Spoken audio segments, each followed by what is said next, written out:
said these are all real artifacts, right?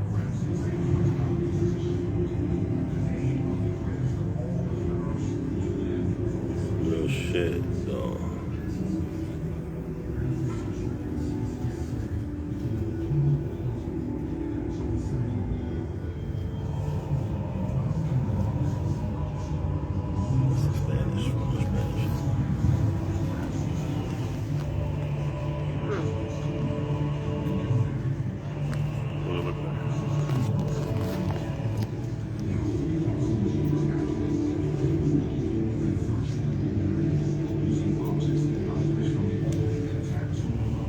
You have it on the picture.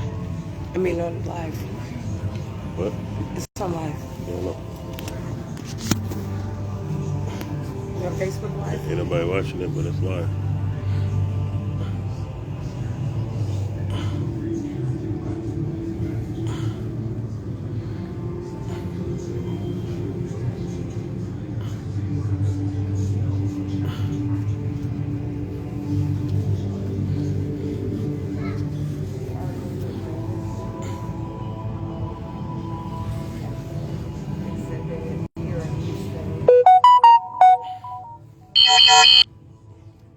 Tell me I can't touch my shit.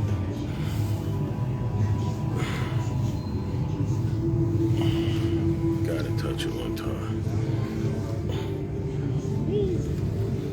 Power. I can feel it. I can feel it.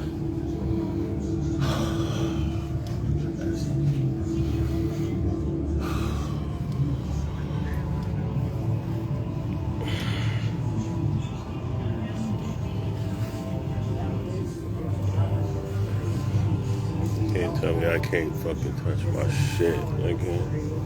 Which is why you see, and these are Star shit right here, that's why man. you see the nose. Don't ever get it twisted. They didn't want us to know it was us the whole time. Look at that shit. You could tell by that nigga shit right there. That's us right there. You know what I'm saying? This is our shit right here. I don't even feel right about having to pay to see my own shit like this, you know? See my own kinfolk. Literally. Because 60% of black Americans are the same haplogroup, H1B1A, of Pharaoh Rameses. So that means that literally, that's our kinfolk, right? For most of us. We got to show a lot of history here. And this is a beautiful Because if you don't know, that is inscribed. Kemet was like a compilation of West Africans, South Africans, Central Africans that emerged in Kemet, right? And because of the climate, it preserved a lot better than some of the West African stuff. But not only that, you gotta understand some of that hasn't been uncovered because for the longest, people couldn't get into like Timbuktu. It took them a long time to get into the interior. It was easier to get into Egypt. That's why when like Greece and Rome conquered it, they set up shop and changed the capital to Alexandria because I was right on the water. Because they knew that if the Nubians and Magi's from what we now call Sudan, which was Upper Egypt, Upper Kemet, pulled up, they knew it was a wrap. You know what I'm saying? So, of course, in the exhibit, they try to make it seem like they were like Asians or Arabs. But we know that ain't the case. You know that's us the whole time. You could tell just because by what we painted, right? Nobody tell you different. Our ancestors were wise enough and had the foresight to know basically the future, right? So they preserved everything to a point to where we couldn't not remember who we were at some point, knowing that not any type of empire would reign forever, and at some point it would have to fall. So the preservation of making sure to create things ahead of its time that would last for millennium, so there'll be no doubt who.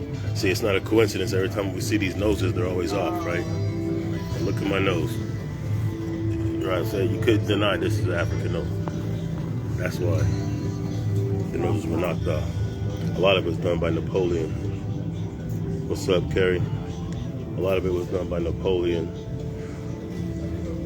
when he pulled up, because, you know, you can't have a narrative of African inferiority and then also teach people that every science and art, social conduct, construct, politics, spirituality comes from these very people who you subjugate and say are inferior to you. It doesn't work. You know what I'm saying? But it ain't enough just to know the past, but it is good to. But now you got to know your greatness and know how you can take it to that next level. And these are all original artifacts, right? Real shit.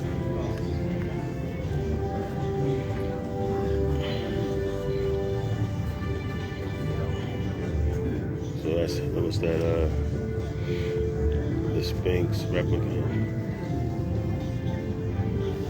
This is fucking, it's kind of emotional, really.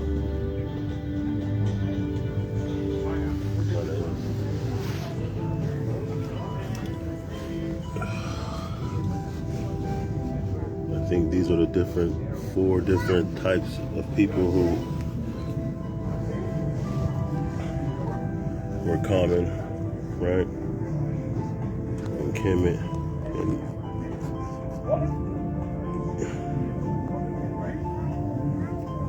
Can't really tell on this camera screen, but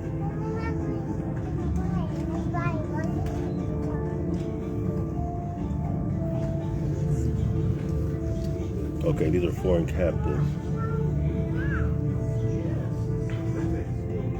So that's why a lot of them are like what you might call Asiatic or mixed or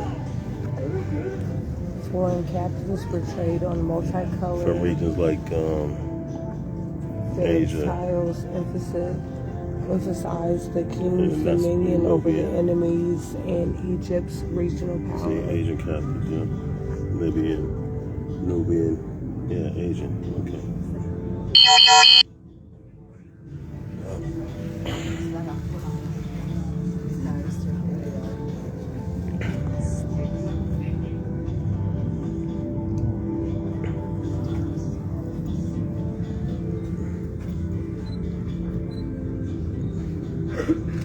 Hyksos invaders.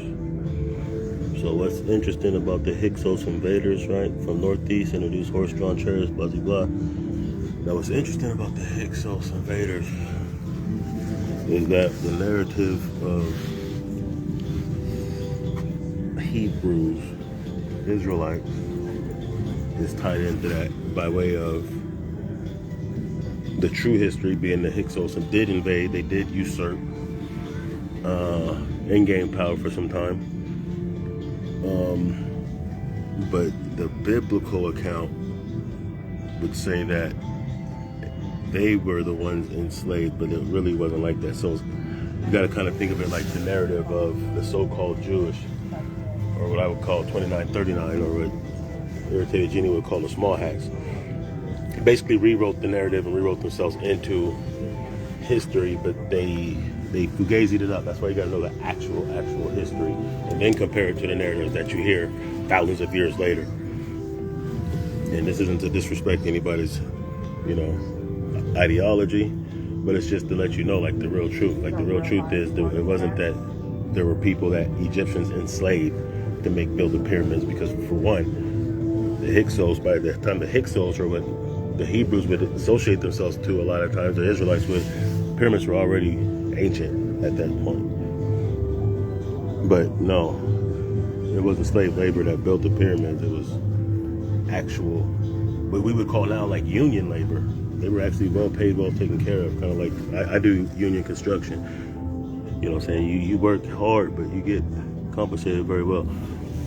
So it was a liking to that of that time. And that's actually where a lot of these different lodges come from. The way that in Kemet, they would break up different tasks. So you would have different initiations to different skill sets. Carpentry, stone quarry, just different, kind of like you have now. You have different branches of skilled labor. And they kind of did like that, and that's where all the concept of unions and even masonry comes from, actually.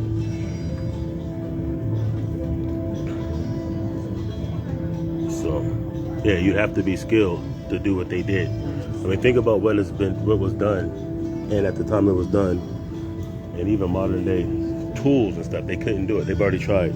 They've tried to replicate pyramids, like Pharaoh. Japan tried it. Britain tried it. They couldn't do it.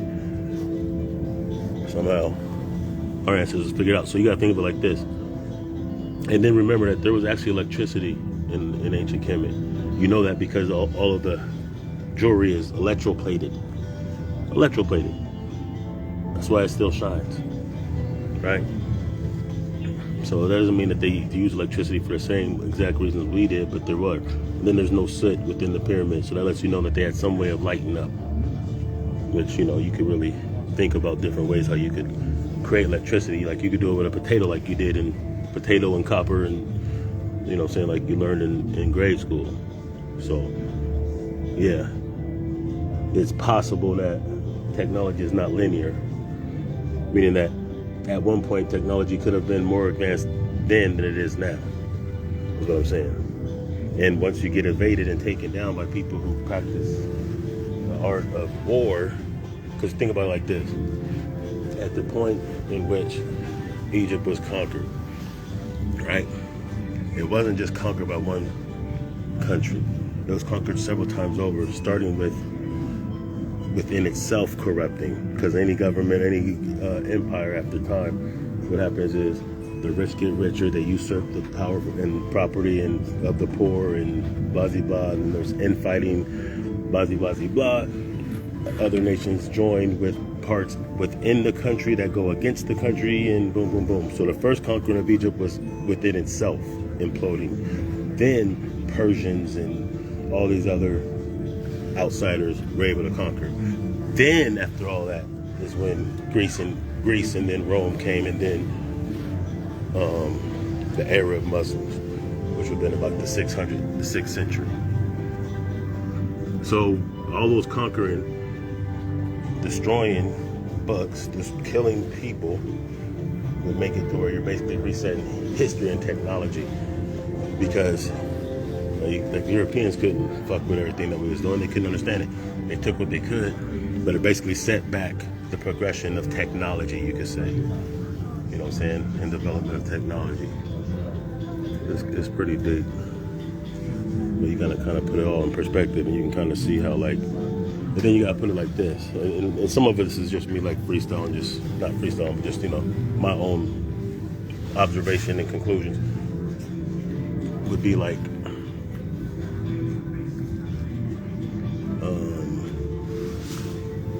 you basically set back technology so that they can rule, right? Because if they couldn't understand, they couldn't read the glyphs. They couldn't read everything. They couldn't understand everything. It was beyond their conceptual understanding. Because remember, these are people that were like illiterate, but they did understand war and how to kill. So at the time, put it like this: we circumnavigated the whole earth, and what we realized was there's no place like home, right? America's cool, Asia's cool, but it wasn't like this. So after you've already done that, and you've done it all, you don't develop for military as much, right? Because you don't need to conquer anything, because there's nothing out there that's worth conquering that's going to be greater than what you already have at some point.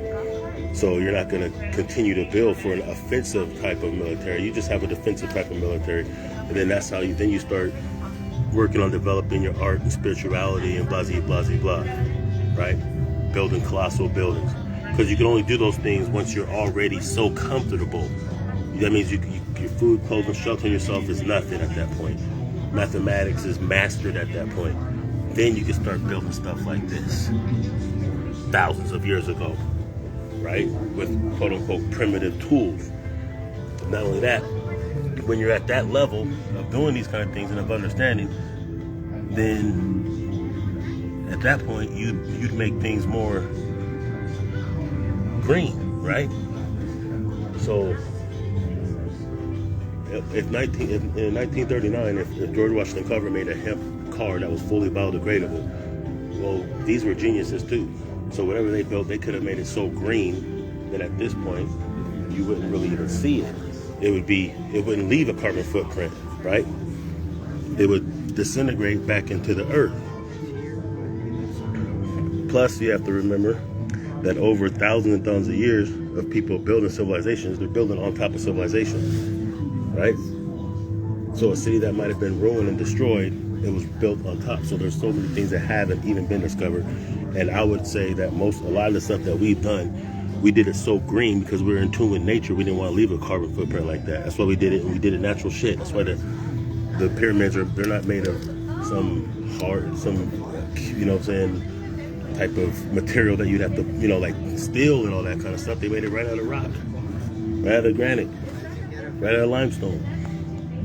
So they kept it, it was all natural. It was built from the earth. It's earth. That's why they preserved so long. They didn't do a bunch of extra stuff to change the biochemistry of what they were building. So that means that they were green with it. No carbon footprint. No negative effect. No adverse effect. Look at this shit, man. No adverse effect would have been left on nature, or nature, or netter, right? So right there, I know that means netter right there. You can see that right there. Kind of looks like an axe. Nah, I ain't gonna pretend I can read, because I can't read it, but I just know that's netter, right? What else we got? Of course, you know that's life. That looks like a saw right there, right? Man, this shit is like to actually be this close to it and see it. This is all like natural shit. This is fucking crazy. It makes you feel some kind of way when you kind of know, when you know who you are, and you know that this is us, and you know like this is our ancestors and shit. They're relatable to us. And it is kind of emotional a little bit. So this black granite cramp from one of Seti the first temple sat in a carved socket that joined two stone blocks. Seti's name inscribed on the stone embeds his ownership of the temple into its core and embusses the joint with magical protection. So this is black granite cramp, New Kingdom, 19th dynasty.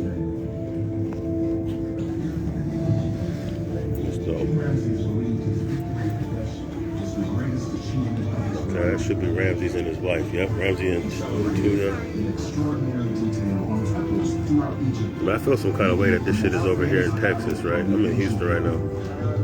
I feel some kind of way that this shit, they took this from Africa and brought it over here. I feel like Killmonger. Like I should pull a Killmonger and get our shit. What the fuck? Now look at this. Now you tell me if these aren't locks or something, right? So they played like a little video before. Look at this, the nose. You notice how they always doing that? Like that's purposely done. It's not coincidence. It's not like, oh yeah, the way that they were carrying it, no. This is purposeful shit, right? Oh my God. King Ramses II and his Egyptian forces are on the march. Their aim to seize control of the city-state of Kadesh from their rival, the Hittite. Ramses revered his, oh, that's his mother. And I think it should be Queen Kai, actually. She appeared beside him on the Abu symbol temple facade. She had her own dedicated temple in the Rameseum, and Ramses built an improvised tomb for her in the Valley of Queens. This Middle Kingdom statue, made 500 years earlier, was recarved and renamed to represent Tuya, which I believe is Queen Tai, actually. Among his troops are warriors from his previous conquests, Nubians, Libyans, and Sharon pirates.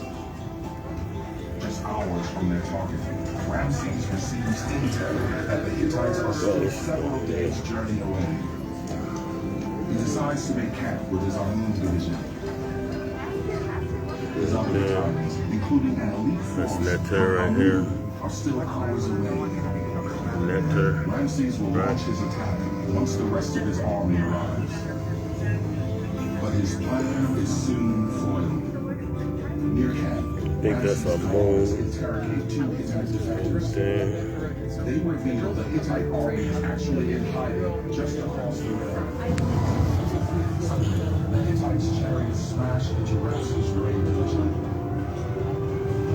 The Egyptians flee and lead the Hittites directly into the sanctuary of the Egyptian king. Ramses faces thousands of enemy charioteers. Pharaoh fights bravely, his pet lion at his side. While the Hittite king is safe. Mom was set Ramses' son by his second great wife, Nofret, was crowned prince and high priest of Ptah. He is shown here holding the god's shrine. Ptah. So every like different pharaohs would have. It's not too much different than like spirituality, like voodoo or Ifa. It's the same concept. It's all the same, right? So pharaohs would have their own godhead. Like people would have their own godhead. So like some pharaohs, their godhead would be Amun-Ra. Some pharaohs, their godhead would be Haru. You know what I mean? Amun. So it's not really a separation. It's just that, you know, different regions, they just had different names for things, different, you know. But at the end of the day, a lot of African spirituality is pretty much like in sync. Like it's not in conflict. So it's the same type of concepts that you'll see in Mayat, that you'll also see in Ifa, that you'll also see in Voodoo, and different other practices and disciplines of African spirituality. That's why the conflict was never over. Like God, it was never like, oh yeah, we need you to believe exactly what we believe. It was never like conflicts like that. It might have been over resources, might have been over personal beef, but it wasn't over like trying to make people believe what you believe, because everybody pretty much was on the same page with spirituality. They just might have different representations based on their region. You know, so look at the black fish. Hold up. Is that shit right? Yeah, oh shit, look at this, man. Been on this shit. Look at that. You can see that? Let's go. I found the enemy chariots scattering before my horses.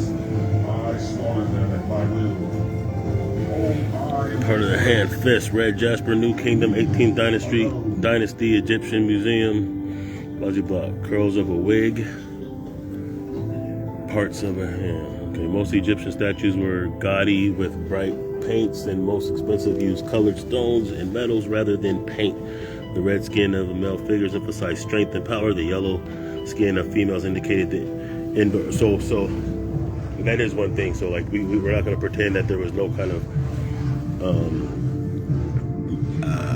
patriarch or male chauvinist type of attitudes. There was. That's why a lot of times when you'll see like statues and paintings of a king and a queen, then you would see a lot of times the queen would be a little bit lighter skinned, or she'll be a little bit shorter, just to represent that, you know, the man is over the woman type of shit. And then over time, some of that did kind of dissipate, and they would start doing women in their own actual size or equal size of the king. But there were times where it wasn't like that. It was like, yeah, we're going to paint the female a little bit lighter just to indicate that she's not as strong, right? They did do that. Or a little bit shorter. Or they'll make her so short that when the king is sitting down, she's still only even to him. It would just kind of indicate that the man is, whatever, however you feel about it, it is what it is, but that's just what it was. So this right here is a towel from Ramses' palace in Pharaoh Rameses. Shows a Nile perch swimming through water, perch fish that is, swimming through water. Another from a latter king's mortuary temple at Thebes features a ricate bird, northern lapwing, symbol of the pharaoh's subject. Piles of captives slightly paved Ramses' palace floors, allowing them to crush his enemies under his foot.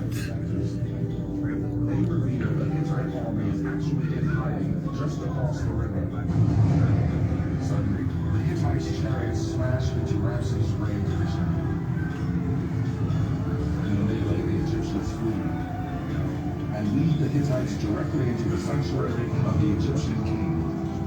Ramses faces thousands of enemy charioteers.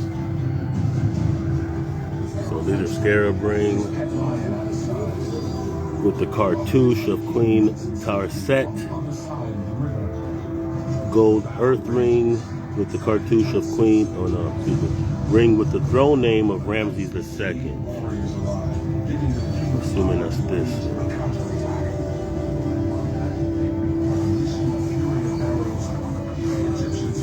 I want my shit. For real. I want my motherfucking shit. They don't even deserve to have this shit, man. Let's keep it a buck.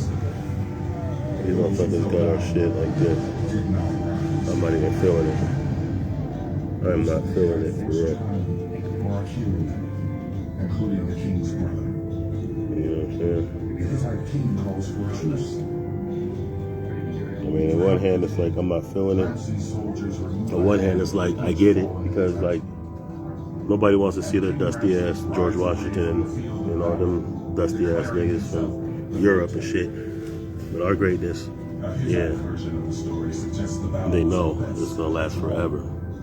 So they feel some kind of way that they were able to conquer us. That's what you have to understand. The fact that they conquered us, they know what they did was fucking epic. Don't ever get it twisted. They fully understand that they had no business being able to do what they did. But no empire lasts forever, and it was our time. And really, if you think about it though, their rule is like a blink of an eye when you compare all the other civilizations for millennia that's ruled. From Chinese to African to whatever. Their rule is like a blip. You know what I'm saying? In the Pharaoh's own words, I found the enemy chariots scattering before my horses. I slaughtered them at my will. Behold, I am victorious. Me alone. Okay, this shit's gold, man. I'm trying to take it in myself. I'm letting y'all see this shit too. But really, I'm here live in the flesh. I gotta really check it out. So if it don't really look all that good on the video, just remember I'm trying to also do my thing and soak this up. So I don't know if that's like fast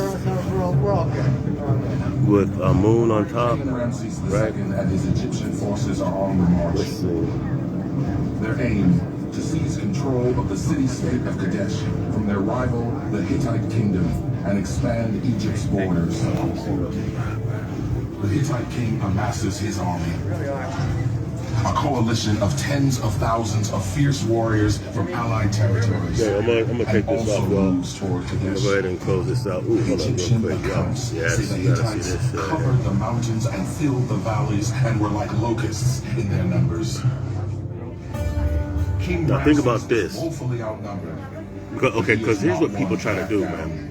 So anyone out there, like if you're in any of these like ancient Egypt groups, then you'll have a bunch of like Arabs and shit trying to act like that was them and shit, even though they were fucking illiterate at the time when Egypt was being built. They didn't come in until like the year 600. You know what I'm saying? Everything was ancient by then. So that's why, I mean, but so they're still there because they're like the one of the last people that conquered it, right? They'll try to pretend that this was them. But just keep this in mind. Ramses will launch his attack once the rest of his army arrives. Keep this in His mind. plan is soon foiled. Near camp, Ramses' guards interrogate two Hittite Power, defectors. baby.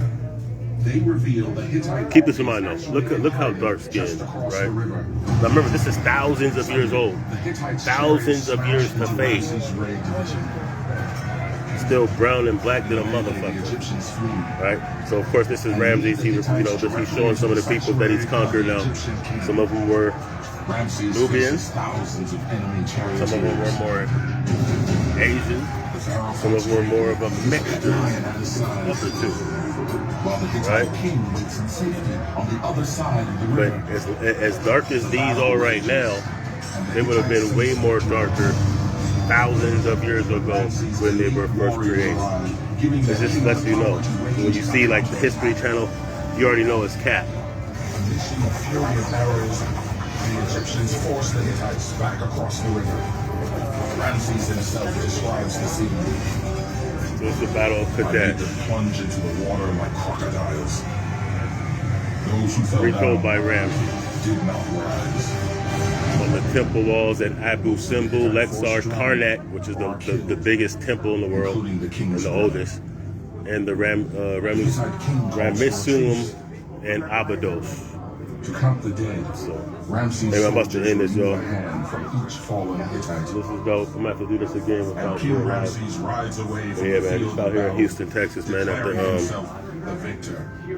Ramses A exhibit. Hittite version of Like, the these are all story real suggests the battle artifacts was and at shit. best a That's dream. why even though you ain't supposed to touch them, I gotta touch them because this is our shit. 17 years I after gotta the smell it. Battle of I gotta Kadesh, feel it. I gotta King soak it in. Ramses signed a treaty with the Hittites. There's many like videos I've seen, like Ushered of in a peace that lasted Baba nearly a Ashwa century. Kwesi, It is the first peace treaty like recorded really in being in history. front of the shit. You can really feel that shit. You can feel the energy of this shit, man. You can like really feel like and connect to it, like on God. King Ramses cap. believed his victory Anyway, I'm out, Kadesh y'all. was the Peace, greatest Carrie. achievement of his reign. Peace, Lala. He celebrated it in extraordinary Okay. detail on I'm out. temples throughout Egypt, making it